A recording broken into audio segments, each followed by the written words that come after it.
Halvad bus stand બન્યાના 20 દિવસમાં જ ભ્રષ્ટાચારની તિરાડો પડી છે। જી હા, 2.70 કરોડના ખર્ચે બનેલા બસ સ્ટેન્ડમાં 20 દિવસમાં જ ભ્રષ્ટાચારની તિરાડો જોવા મળી છે। દ્રશ્યો સામે આવ્યા છે। દ્રશ્યો પણ આપ સ્પષ્ટપણે જોઈ રહ્યા છો કે 20 દિવસ પહેલા જ હળવદ બસ સ્ટેન્ડનું હળવદના ધારાસભ્ય પ્રકાશ વરમોરા દ્વારા લોકાર્પણ કરવામાં આવ્યું હતું।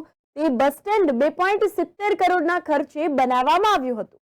લોકાર્પણના 20 દિવસમાં બસ સ્ટેન્ડના બિલ્ડિંગોમાં મોટી તિરાડો જોવા મળી છે અને જે કોન્ટ્રાક્ટર દ્વારા આવું કામ કરવામાં આવ્યું હોય તો તંત્ર દ્વારા તપાસ કરી આવા કોન્ટ્રાક્ટરો વિરુદ્ધ કાયદેસર કાર્યવાહી કરવામાં આવે તેવી માંગ જે છે તે હળવદવાસીઓ ઉઠાવી રહ્યા છે। લોકમાંગ પણ આ બાબતે ઉઠવા પામી છે।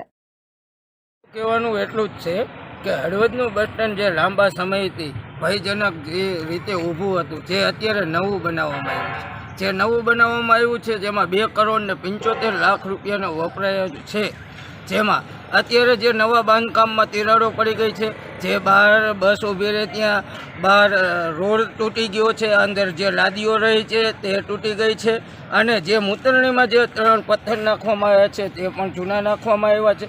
એ ઉપરાંત જે માલસામાન છે જેનો ઉપયોગ જેટલો કરવાનો હોય એટલો ઉપયોગ કરેલ નથી અને જે માલસામાન છે તે બારોબાર મારી નજર સામે ઘણા બધા વેચી દીધું છે અને આટલા સમયથી જે આ બસ સ્ટેન્ડનું કામ ચાલુ હતું એ ઉપરાંત આ બસ સ્ટેન્ડમાં કોઈ સરખું કામ કરવામાં આવ્યું નથી। જે મટીરિયલ વાપરવાનું હતું એટલું વપરાયેલું નથી અને સારું કામ કરેલ નથી અને નવા બસ સ્ટેન્ડના બાંધકામમાં તિરાડો પડી ગઈ છે અને જે અત્યારે બસ સ્ટેન્ડ છે એ પણ તિરાડો પડેલી છે અને જે આ 2.5 કરોડ રૂપિયાનો ખર્ચ થયો તે કઈ રીતે અને કેવી રીતે વપરાણો એ અમને જણાવશો પ્લીઝ।